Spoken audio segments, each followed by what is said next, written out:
there, viewers, and welcome back to the Self-Made Auto Channel. Got us a 2013 Ford Explorer on the lift, and we're doing the infamous rear wheel bearings. So I see a lot of stuff floating around on the Facebook and the Insta.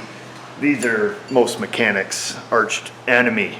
These hubs do not come off the back of these, so much so that in the aftermarket, most guys I know now are just buying the entire knuckle. So you can buy the whole knuckle assembly with the bearing on it. You don't even have to piss around with it. So I'm going to show you the process we use to get them off.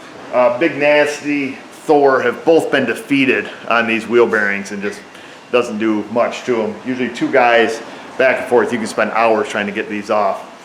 You know, slide hammer, I know guys have taken the whole knuckle off, put it in a press, everything explodes. But let me show you what we do that can be helpful to, you know, on this plus a lot of different ones. And this is not a trick that is new to me, folks. This is kind of an old trick from way back when me ma fixed cars. But we're gonna cut a wheel stud off this thing. Get on your safety glasses.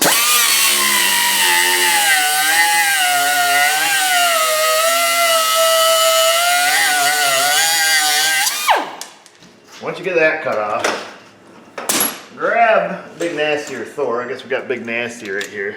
We'll use this little guy first. We'll get the classic pointed bit.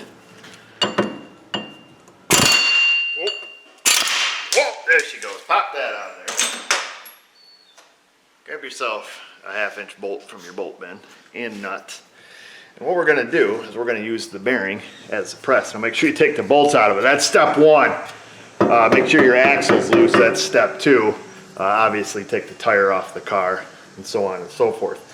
Then we're going to stick the nut on the back side of the bearing, bolt through the hole, and we're going to press against the aluminum knuckle. Now yes, this is going to gnar it up.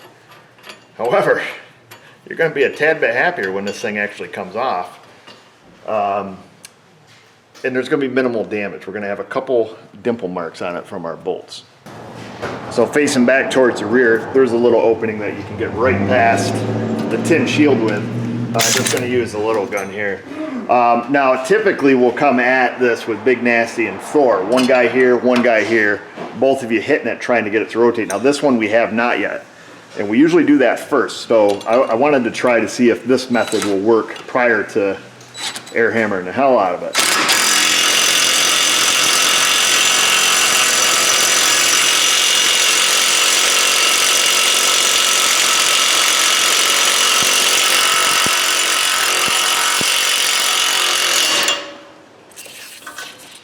So you can see we've given it some separation there. So now we'll spray a little more Pants-P on it. Not that it does anything, but it makes you feel good. Then we're going to take this back out. And she does some flexing and some stretching on it. And then we'll roll it right over, and there's another little spot on this side that we can get into, but it's going to ding up the backing plate a little. Now if you're worried about dinging your backing plate, do not use this method. Go do something else. Get a life first of all, because it really doesn't matter. No, I didn't mean that, I'm sorry. Don't mean to be a jerk. Just some things don't matter, and this doesn't. So now we're going to do this side a little bit.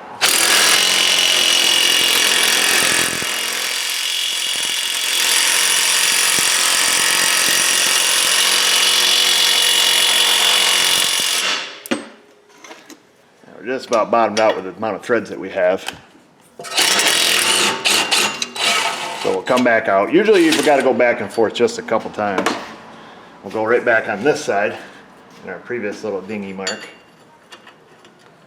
Trust me folks, this is way better than just beating and beating and beating.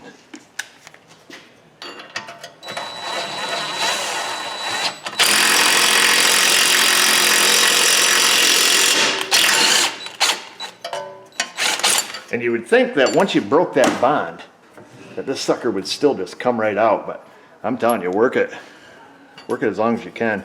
Now the other thing you could do, we could stack a couple washers behind here so we could get a little more throw with our quote-unquote press. But if we do this a couple times, we'll be okay.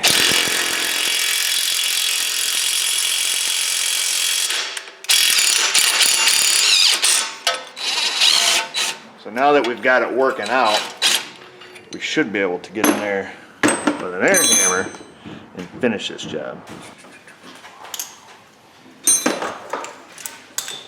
Bring it around with you. Let's see, you go this way. I'll go this way.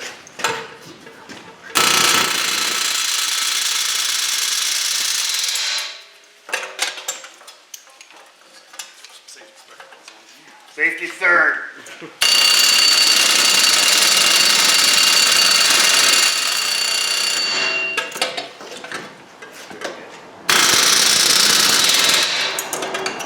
Let me get around where I can hit out on it. Good. Go ahead.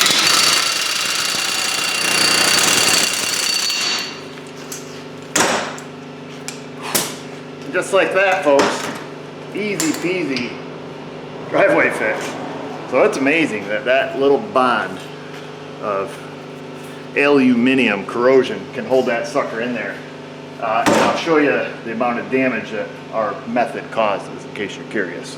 So I was taking the bolt out of this thing, and you can see where somebody has just, beat the hell right out of this side. This is all smashed in here, smashing over there. It'd probably be better served to show you the other side to show you what little amount of damage it does. Just, it looks like this is probably a Ford one that somebody put on it because I see it has a sticker on it. So the bearings are pretty troublesome in the back of these vehicles. But we'll get this off and I'll show you.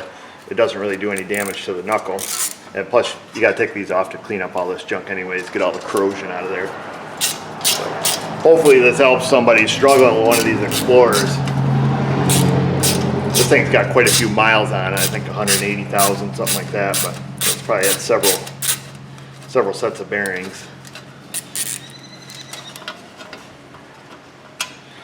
All right, we'll get that off. See these little tiny dimples that we put in it? Don't even sweat it.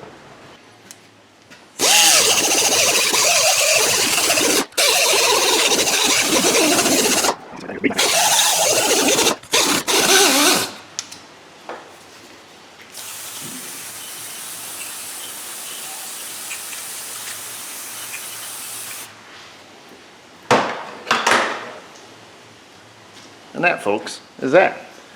Barely any marks. I mean, it's all corroded anyways. You've got to clean all this junk out, obviously, before you stick the new bearing in. The new bearings, they slip in right nicely. So hopefully you guys can use this method. Now, this method is not applied just to Ford Explorers. I don't use this method a lot because typically, going in with the air hammer, you just get the job done. Like I say, didn't invent the method. Don't even know where I've seen it. But it's something I kind of keep in my back pocket for jobs like this where you can't get a puller on it. Slide hammer, you'll beat that thing till your arm falls off. Air hammers, you can see even struggle once the bearing itself is loose and wiggled out of the hole. Perhaps you can refine it a little more by cutting off 2 wheel studs using 2 bolts with longer threads and just, going the whole way to victory all on the first shot. If you're doing that, just be cautious of your speed sensor in here. Don't, let your axle come forward too far and, snap it off. So anyways, why don't you guys snap on off out of here down to that comment section. Questions, comments, criticism, concerns, subscribe, the Facebook, the Insta. And just remember, viewers, if I can do it, you can do it. Thanks for watching.